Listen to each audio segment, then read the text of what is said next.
Good afternoon, and thank you for joining me today for another episode of the Rebel Reset Show, where I recognize your time is precious. So I'm hoping to give you some powerful nugget of information, hopefully inspiration and encouragement, so that you can have a more powerful day.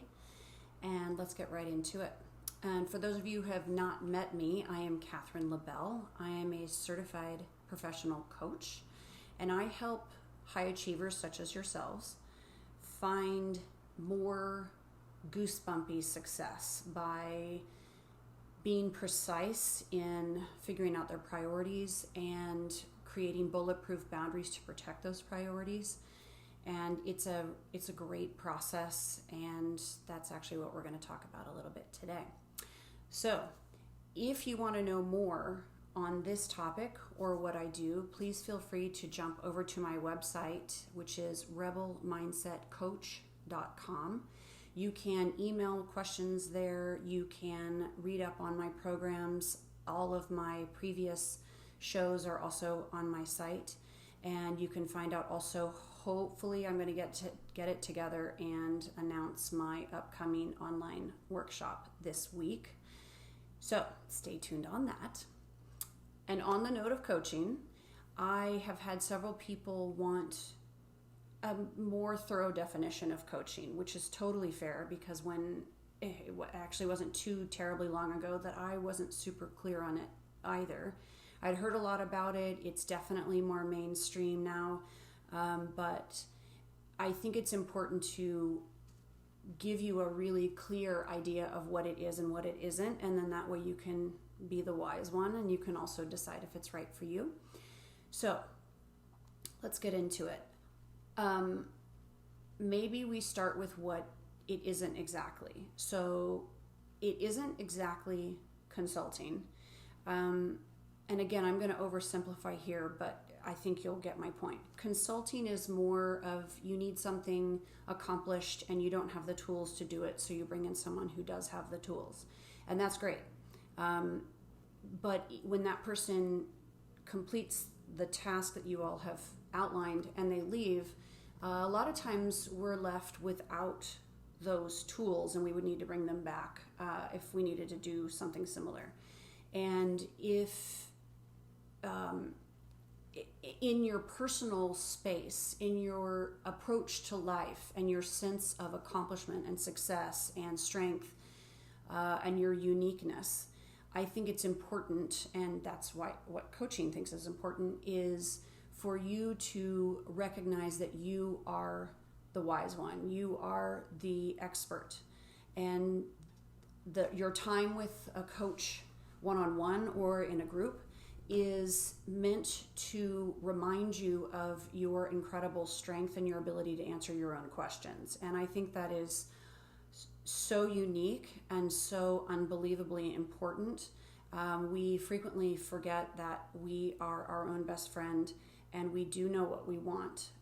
It's just that the input from the external input is massive out there, and it's easy to let those muscles get weak. So that's how it's a little bit different from coaching. It's a little bit different from therapy.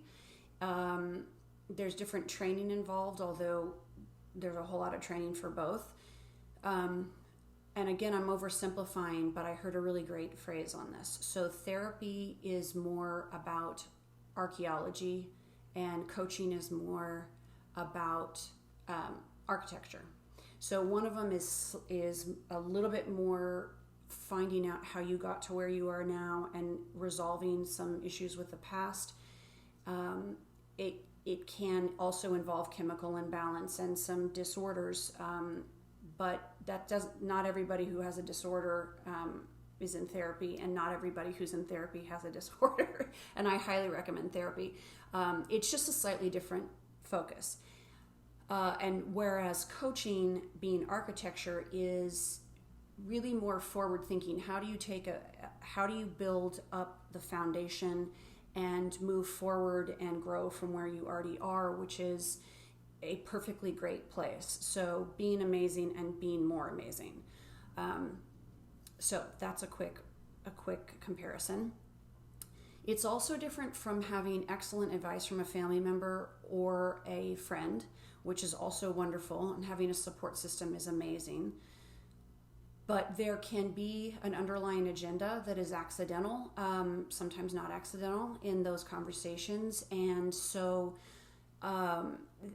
you have to take those with a grain of salt, right? Sometimes a person's fear about wanting you to stay away from risk might influence whether or not they encourage you to do something. And there's a quiet message happening there of, I worry that you're not going to make it. And that's just one example, but that happens surprisingly frequently.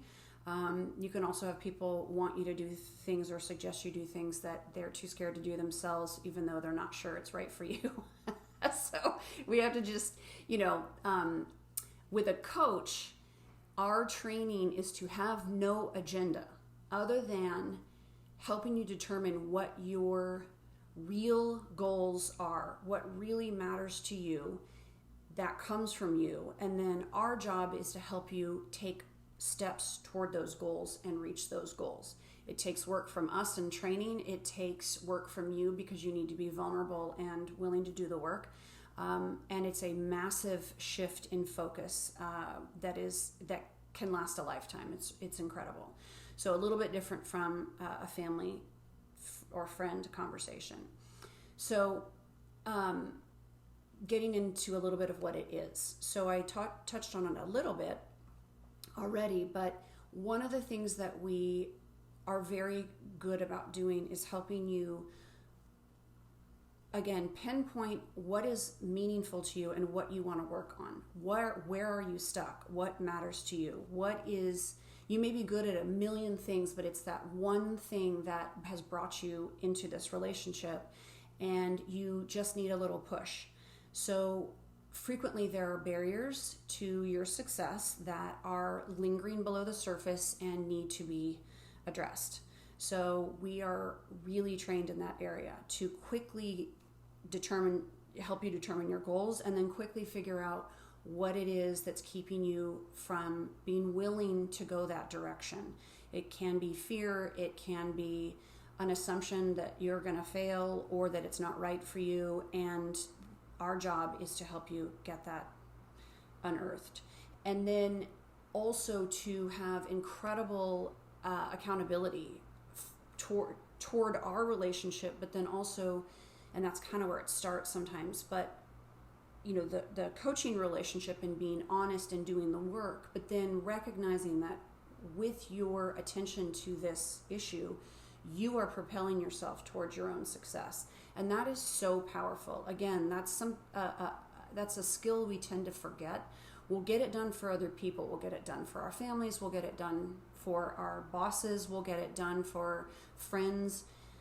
But we frequently don't say, what is my most important goal today? And that is moving myself toward what matters to me. And we just tamp that down for lots of reasons. So the accountability is a big deal. First, I find in my clients might start off not wanting to fail our relationship and fail getting their homework in, but then it shifts to accountability to yourself. And that's actually a really warm, fuzzy feeling when you're like, oh, you're there for me again. So that's great. And the action steps. So action steps happen microcosmically in every session, where we figure out what your goal is for the day, and by the time we get to the end of the session, we will have achieved that goal.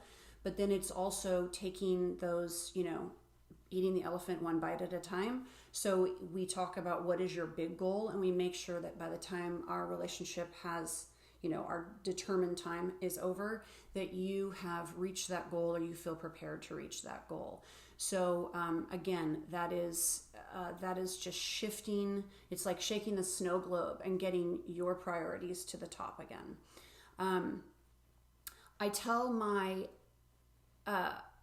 clients that it's not dissimilar from a fitness coach. So it's kind of that love-hate relationship where if you say, and not everyone needs a fitness coach or needed to lose weight, but it's just kind of a typical story where you someone wants to lose a certain amount of weight in a certain amount of time, and they hire a coach, and the coach says, as long as you're ready, I'm ready, I know what to do. And they can get you to your goal, but you start off and you're excited, and then you kind of hate your coach, and you hate only eating, lettuce and apples, but then all of a sudden you're strong, and then all of a sudden you're eating right, and your muscles are showing through your shirt, and you have learned how to take care of yourself, and you might like your fitness coach at the end of it, which is what we always hope for.